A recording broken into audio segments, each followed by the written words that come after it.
Pávián szong. Kiszáradt bús állami tölgyek alatt, kipirult seggel reggel, mint reggel, zajong a pávián itt ragadt családja, afféle gyanús össznépi dalárda.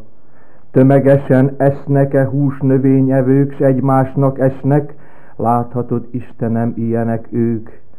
Magába száll a pávián szobája falán, lián lóg, s ide hallik a demagóg pávián monológ.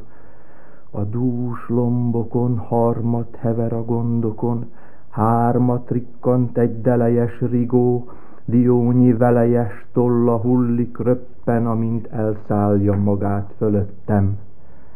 Mint a maki majom, ha les valaki, rejtem a bajom. Kiszáradt háborús tölgyeken illik-e felmeredni borús pávián hölgyeken?